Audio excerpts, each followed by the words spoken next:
Bien, donc moi je vais vous parler donc avec un petit peu de retard la problématique risque sismique dans le bassin grenoblois. Donc je m'appelle Philippe Guéguin, je travaille à l'Institut des sciences de la Terre. Ce que je vais vous présenter n'est pas que issu de mon travail, hein, mais évidemment du travail de tout un groupe. Hein. Certains sont dans la salle. Et ce travail a commencé il y a quand même une quarantaine d'années. Donc certains sont partis à la retraite, certains des étudiants sont passés, des doctorants, des post-doctorants, tout ça, ça a permis de faire avancer un petit peu la connaissance. L'objectif de cette présentation, c'est juste de rappeler un peu la réalité sismique du bassin grenoblois, grâce en particulier à des travaux de recherche, mais également beaucoup d'observations que l'on mène dans le cadre de l'Observatoire des sciences de l'univers de Grenoble. Et puis grâce également au soutien financier, parce que tout ça, ça a un coût, par des projets de recherche que j'ai en particulier, certains projets de recherche que j'ai mentionnés ici. Alors déjà, les catastrophes naturelles, c'est intéressant de replacer les catastrophes sismiques dans un contexte un petit peu plus large des catastrophes naturelles. Sur ce diagramme, vous voyez à gauche toutes les catastrophes naturelles. Alors quand on dit catastrophes naturelles, ce sont des événements qui ont généré des pertes humaines ou économiques. Donc ce sont toutes les catastrophes naturelles recensées en Europe depuis 1900. Vous voyez que les séismes, en fait, en Europe, il n'y en a pas beaucoup, c'est à peu près 10% des événements. Par contre, ils vont générer environ 30% des pertes économiques. Et puis surtout les pertes humaines, c'est environ 60% des pertes humaines. Donc ce sont des événements qui sont très rares, qui ne se produisent que rarement, mais à chaque fois qu'ils se produisent, en tout cas, peuvent générer des pertes économiques et des pertes humaines considérables. Alors, ce qu'on saura sans doute jamais faire, c'est donner l'heure et la date du prochain séisme. De toute façon, que faire si cette information n'est pas anticipée. Également, on ne saura certainement jamais identifier toutes les failles pouvant produire un séisme. Il y a quelques exemples récents. Séisme de Christchurch en Nouvelle-Zélande, l'Aquila en Italie, Napa Valley en Californie. Ce sont toujours des failles qui n'étaient pas identifiées, qui ont rompu. Ce sont que des séismes modérés, de magnitude autour de 6, que l'on peut observer aussi sur notre territoire. Et puis évidemment, l'exemple du Teil, qui était sur une faille identifiée, mais ce n'était pas celle auquel on pensait qu'il allait rompre et générer un tremblement de terre. Également estimer précisément le séisme maximal auquel on va être confronté dans notre zone. Et puis être certain de la conception des bâtiments avec toute la problématique du bâti existant, du bâti ancien qui a été construit à des époques et avec des techniques différentes et pour lesquelles on n'a pas beaucoup d'informations. Alors, il y a des outils, malgré tout, pour prévenir le risque sismique. Et ces outils, on a tendance, en tout cas certains auteurs, ont tendance à les classer en fonction du temps nécessaire à la mise en œuvre et également le temps nécessaire à l'information et l'application de ces outils. Alors, décennies, on a des outils qui concernent l'évaluation probabiliste de l'aléa sismique, c'est-à-dire être capable de se dire quelle est la probabilité sur un temps donné, quelle est la probabilité qu'un événement se produise sur un secteur donné. Alors tout ça, c'est ce qui est implémenté notamment dans les codes de dimensionnement parasismique, des plans locaux d'urbanisme, mais également dans des PPRS ou autres.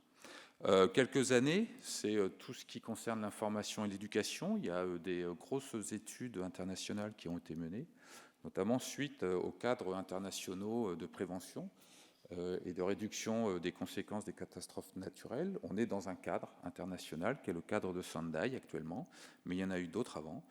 Et l'information et l'éducation est un vecteur très important pour réduire les conséquences des catastrophes naturelles et en particulier des catastrophes sismiques.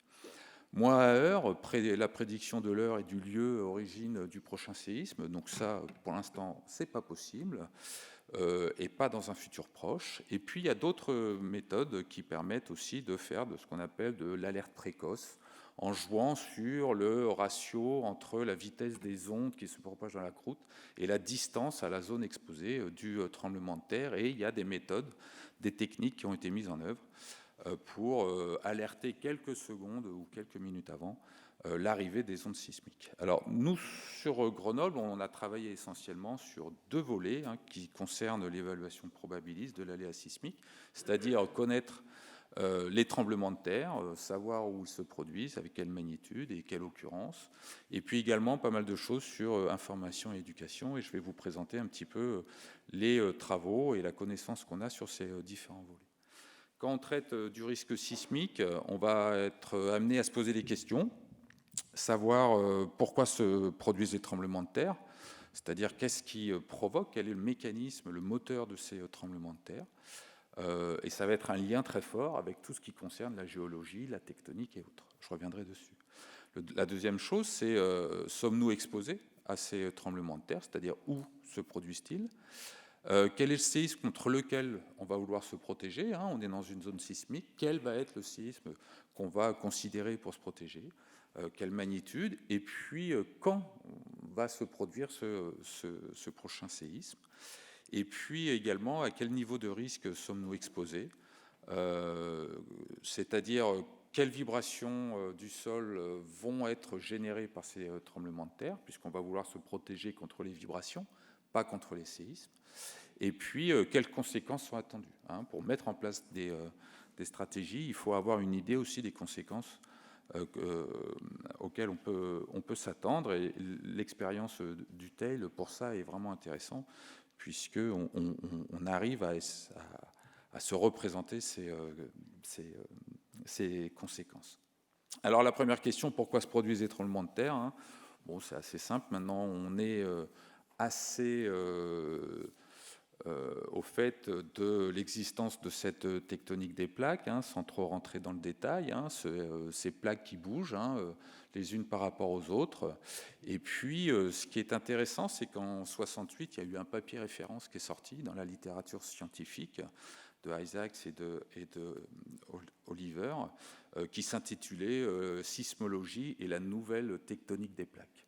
Et donc, pour la première fois, on fait un lien entre tectonique des plaques et tremblement de terre. Si je regarde ici l'ensemble de ces petits points noirs, sont des séismes. On voit bien que ces séismes s'alignent essentiellement sur les contours de plaques. Si je fais un zoom au niveau de l'Europe, on retrouve des plaques un petit peu plus petites, ce qu'on appelle des microplaques, avec là encore des alignements de séismes. Vous voyez ma souris, des alignements de séismes là où on a des contours de plaques. Et si on fait un zoom encore un petit peu plus proche pour la région qui nous concerne, on va avoir ici une microplaque, ce qu'on appelle la microplaque adriatique, qui, en remontant vers le nord, génère toute cette chaîne des Alpes, depuis la Slovénie jusqu'à la France. Et nous, on se situe en bordure externe des Alpes. Depuis 1989, le réseau de surveillance de la sismicité, le réseau de surveillance de la sismicité des Alpes, qui est hébergé par ISTER, enregistre des tremblements de terre, et donc c'est la carte qui évolue. Là, on est en 2000 et quelques, 2005 à peu près, et vous voyez que grâce à cette observation, on a une meilleure image des zones où se produisent les tremblements de terre sur le territoire. Et évidemment, on voit apparaître, ça a déjà été mentionné, on est à Grenoble, on voit apparaître ici cet alignement de séisme qui correspond à la fameuse faille de Beldon, une faille active identifiée grâce à la mise en place de ce réseau dans les années 80 par des collègues d'ISTER, qui permettent d'avoir une bonne représentation. Quel est le séisme ? Donc on sait qu'on a des tremblements de terre, on sait pourquoi il y a des tremblements de terre, c'est la tectonique. Quel est le séisme contre lequel on va vouloir se protéger ?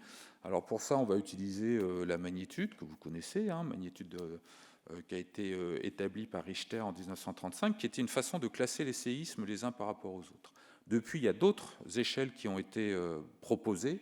On entend toujours parler de magnitude de Richter, mais souvent c'est la magnitude de moment, qui est une autre façon de caractériser ces tremblements de terre en fonction de leur taille et de leur importance. il faut savoir que la magnitude est proportionnelle à des longueurs de faille. Par exemple, à une magnitude 6, hein, c'est une faille à peu près de 10 km de long, hein, qui va rompre, et le glissement généré le long de cette faille va être de l'ordre de 30 cm. C'est à peu près les ordres de grandeur qu'on a pour ces tremblements de terre. Ce qui est intéressant en sismologie, c'est qu'on a un cycle constant, hein. Le moteur, c'est la tectonique, donc les plaques, elles bougent en permanence, hein, elles ne s'arrêtent jamais. Et donc on a ce qu'on appelle un cycle. Là, c'est un exemple sur une zone de subduction. Alors normalement, il y avait une petite animation, c'est pour ça que j'ai pris un petit peu de retard au début. Donc on a une zone de subduction à une limite de plaque, et vous voyez que les mouvements des plaques, hein, sont relatifs entre cette plaque continentale et cette plaque océanique. Puis à un moment donné, ce mouvement, on commence à augmenter les contraintes au niveau de cette limite de plaque. Quand on atteint un certain niveau de contrainte, on a une rupture et on a un glissement qui se produit. Le tremblement de terre se produit lorsqu'on a ce glissement. Et puis à partir de là, le cycle continue. Et donc si on revient au bout du même temps, on a à peu près le même séisme qui se reproduit. Alors ça, sur les zones de subduction, il y a notamment le long du Chili, hein, on a des zones de subduction où à peu près tous les 50 ans, on a une magnitude entre 8,5 et 9. Pourquoi ? Parce qu'on a ce cycle sismique qui est constant. On a toujours les mêmes séismes qui reviennent à peu près au même moment. Alors c'est pas aussi simple dans des zones diffuses, hein, comme les Alpes. Par contre, ce qui est intéressant, c'est que si on regarde à l'échelle globale, mondiale, par magnitude, ça c'est issu du catalogue international, on a statistiquement à peu près toujours le même nombre de séismes par magnitude par an au niveau du monde. Donc là, les statistiques, hein, c'est à peu près 3000 séismes de magnitude supérieure à 2 par jour, un séisme de magnitude supérieure à 6 tous les 3 jours, un séisme de magnitude supérieure à 9 tous les 10 ans à peu près qui se produit à l'échelle du monde. Si on prend le catalogue français, ici, on a le nombre de séismes par an en fonction de la magnitude, et vous voyez que quelle que soit la période qu'on va regarder, 10 ans, 20 ans, 30 ans d'observation, on a à peu près toujours la même courbe, et donc on a un modèle d'occurrence, qu'on appelle un modèle d'occurrence de ces tremblements de terre, et on peut faire des statistiques un petit peu sur ces tremblements de terre. En France, on a à peu près 66 de magnitude supérieure à 3 par an, un séisme de magnitude supérieure à 5 tous les 10 ans, un séisme de magnitude supérieure à 6 tous les 100 ans à peu près, qui se produit sur le territoire français. On peut faire ça dans le sud-est de la France. On peut faire ça aussi sur la faille de Beldon. Donc ça, c'est un travail d'un collègue, de François Touvenot, qui est à l'origine de cette observation des Alpes, hein, avec le réseau Sismalp. Et donc sur la faille de Beldon, ils ont calculé également ces taux d'occurrence de ces tremblements de terre. Et on voit que sur la faille de Beldon, on a à peu près un magnitude 4 tous les 12 ans, un magnitude 5 tous les 70 ans, un magnitude 6 tous les 400 ans. C'est pas que tous les 400 ans, on a un séisme et un séisme va se produire, et c'est pas parce qu'on a un magnitude 4 un jour qu'on n'aura pas un magnitude 4 le lendemain, mais c'est statistiquement, on a des événements qui se produisent à peu près à ces fréquences-là ou à ces périodes-là sur le territoire français.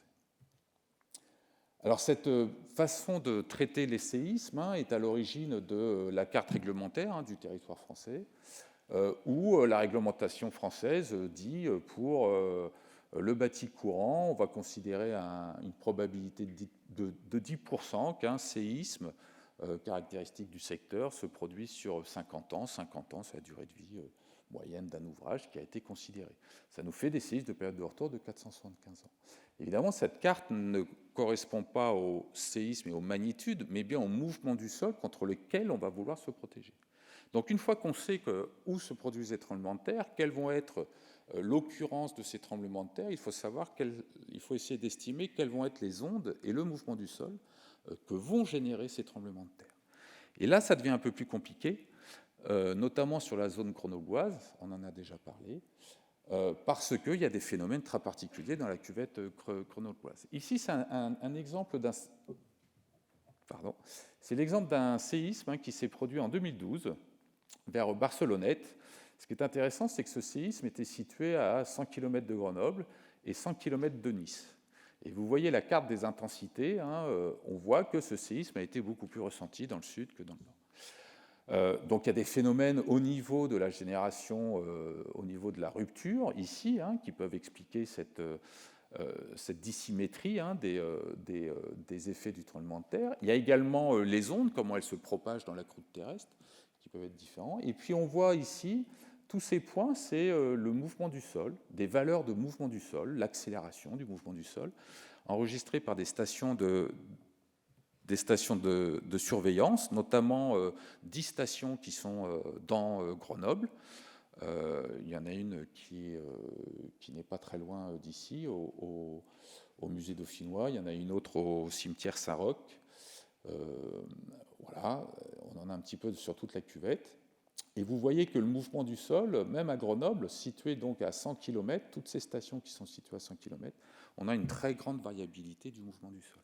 Alors que c'est le même tremblement de terre qui va générer une très grande variabilité de ce mouvement du sol. L'origine de cette variabilité est due à ce remplissage sédimentaire, remplissage glaciolacustre. Vous voyez ici une représentation d'il y a à peu près 40 000 ans des glaciers qui occupaient tout l'espace alpin, et en particulier les vallées. Je fais un bond très rapide jusqu'à peu près il y a 11 000 ans où le retrait de ces glaciers a généré des lacs. Ces lacs ont commencé à se remplir. Et il y a un processus de sédimentation qui fait que nous avons eu des vallées très plates, comme le niveau de l'eau des lacs, des vallées très plates et remplies de sédiments très, très meubles. Et à chaque fois qu'un tremblement de terre se produit, ici c'est la vallée de Grenoble, avec des stations qui enregistrent des tremblements de terre dans la cuvette grenobloise, vous voyez qu'on a une très forte variabilité de ce mouvement du sol. Donc si on veut se protéger contre un séisme, ça c'est un séisme qui génère un mouvement du sol très variable à l'intérieur de la cuvette. Donc c'est bien de savoir quelle est la magnitude qui peut être générée sur la faille de Beldon, au bout de combien de temps cette magnitude va pouvoir se produire, mais également c'est intéressant de savoir quel mouvement du sol va générer ce tremblement de terre. Alors il y a eu beaucoup de simulations qui ont été faites, notamment par un collègue, Emmanuel Chajub, d'ISTER, sur, prenons un séisme de magnitude 6 sur la faille de Beldon qui se génère, quelles sont les ondes et quel est le mouvement associé à ce tremblement de terre. Les lignes blanches, c'est le contour de la vallée sédimentaire, ici c'est Chartreuse, Beldon, Vercors, et on voit le front d'onde qui se propage dans la cuvette grenobloise, et vous voyez que dans la cuvette grenobloise, on a non seulement une amplification du mouvement du sol, et puis un mouvement beaucoup plus allongé dans le temps, dû à ce remplissage sédimentaire, et en plus à la forme de la vallée en Y, qui a tendance à faire comme une caisse de résonance de toutes ces ondes sismiques. Alors, de nombreuses études ont été menées sur la cuvette grenobloise, notamment pilotées par Cécile Cornoux, qui est ici, d'ISTER, pour essayer de compiler le maximum d'informations pour comprendre ce remplissage sédimentaire. Non seulement les conclusions de ces travaux, c'est qu'on a une très grande variabilité de ces remplissages sédimentaires, ce qui veut dire qu'on a une très grande variabilité du mouvement du sol. Ici, l'exemple au niveau du polygone scientifique, de part et d'autre du DRAC, ici, avec des remplissages très différents, des caractéristiques de sol très différents, et puis là, une petite synthèse sur l'ensemble de la vallée de Grenoble. Il y a eu des données géologiques, des données de forage, des données géophysiques, beaucoup de données qui ont été compilées pour essayer d'arriver à une représentation, une classification des sols, représentée sur cette carte, où on voit très bien la variabilité des types de sols, classés en fonction d'un paramètre qu'on appelle du VS30, qui est utilisé dans la réglementation pour caractériser les conditions de site. Et on voit qu'on a une très grande variabilité de ce VS30.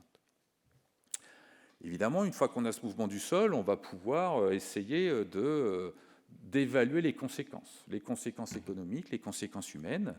Un exemple ici, et savoir aussi à quel niveau de risque on est exposé par rapport à ce niveau d'aléa qu'on a identifié. Alors ces études peuvent se faire à l'échelle d'un bâtiment, donc l'hôtel de ville de Grenoble, c'est un bâtiment un peu emblématique quand même.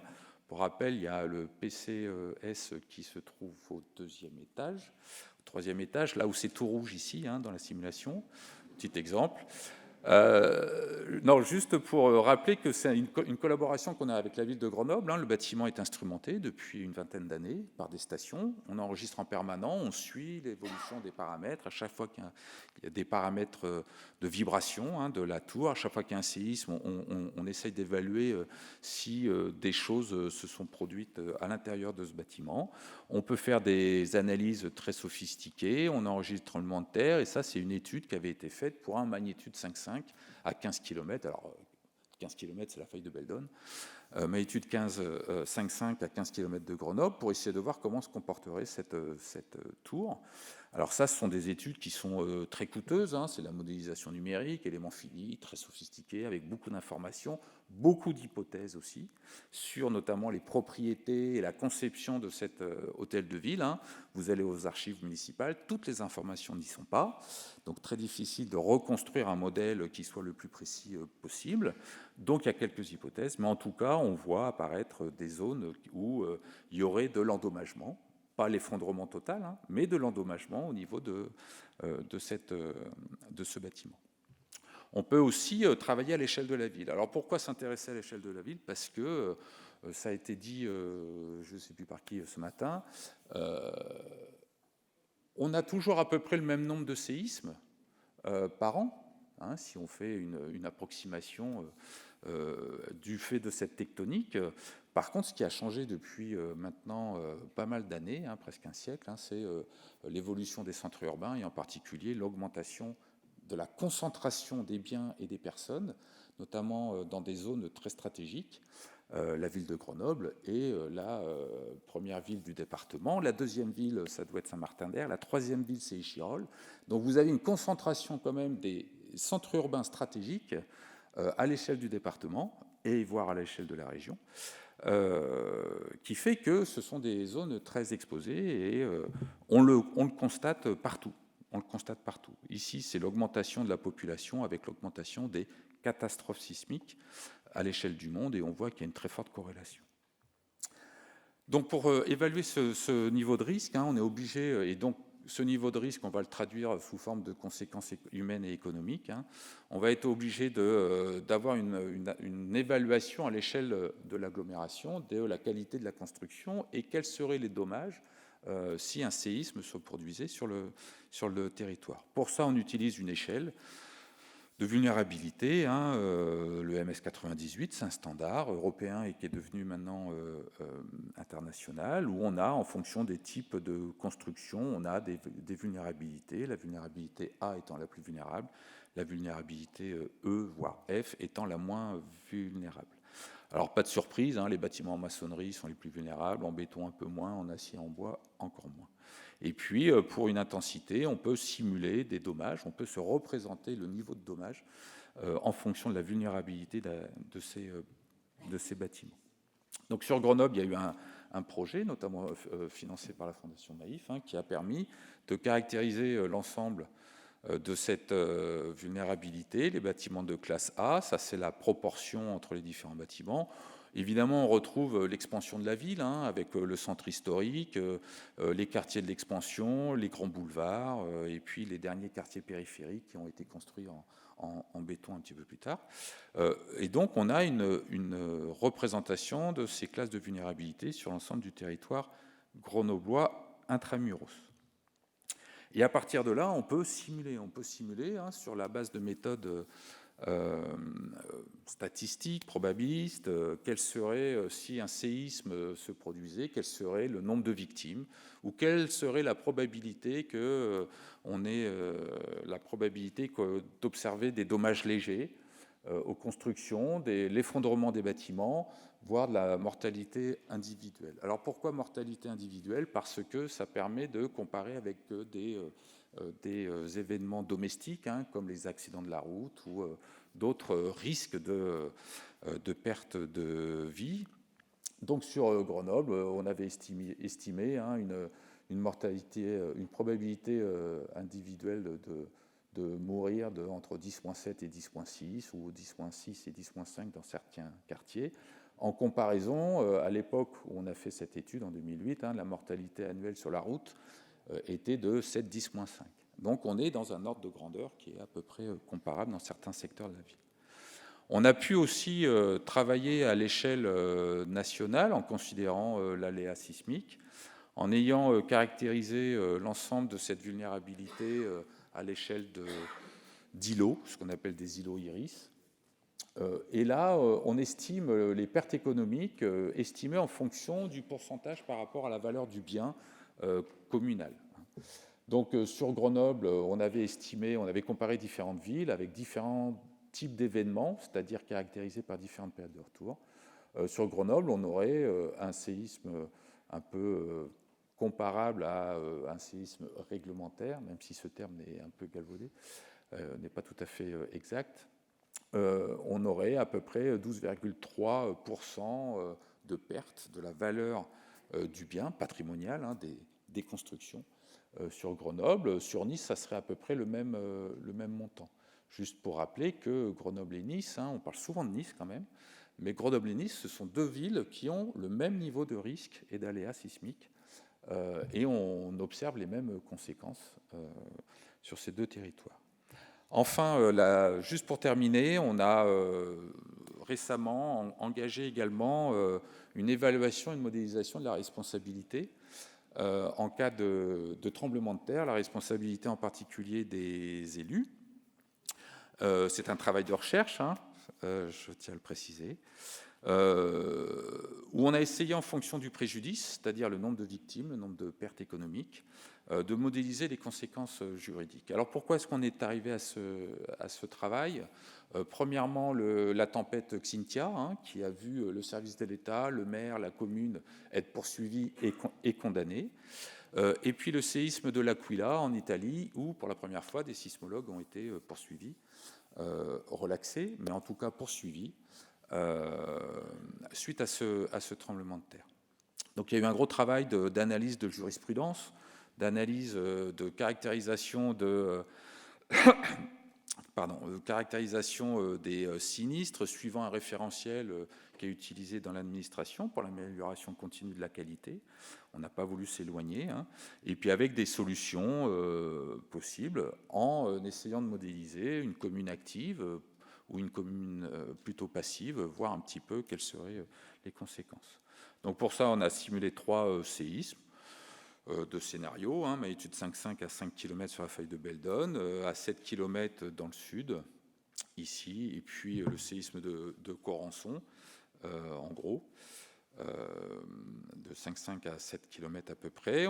Les pertes économiques, le nombre de victimes, le nombre de blessés, et puis les pertes économiques ont été évaluées. On arrive à caractériser le sinistre, hein, ça serait suivant le référentiel du ministère de l'Environnement, ça serait une catastrophe. Et puis, à partir de là, on essaye de voir si des poursuites pourraient être engagées. Alors, pas des poursuites pénales, hein, c'est des poursuites administratives, bien évidemment, sur la base des différentes jurisprudences qui existent en termes de risques naturels, mais également de risques sismiques en France et à l'échelle de l'Europe, puisque beaucoup de jurisprudences existent.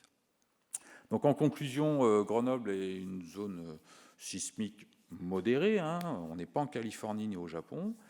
Des magnitudes entre 5 et 6 à proximité de Grenoble sont des scénarios qui sont retenus par rapport à ce qu'on connaît de la tectonique, par rapport à ce qu'on connaît des taux de sismicité. Il y a cette configuration particulière, hein, des vallées alpines avec ces remplissages qui font qu'on a une amplification, une variabilité à très petite distance, une variabilité spatiale du mouvement sismique très fort, un bâti existant vulnérable, hein, ça c'est toutes les villes européennes, et puis par contre c'est une commune proactive, hein, on l'a montré lors de cette étude sur la responsabilité, hein, en termes d'évaluation et de prise en compte du risque sismique. Bien évidemment on peut mieux faire, hein, on peut toujours mieux faire, mais en tout cas ça nous permet d'avoir une bonne représentation de ce qui pourrait être amélioré en termes de prévention. Voilà, je vous remercie pour votre attention.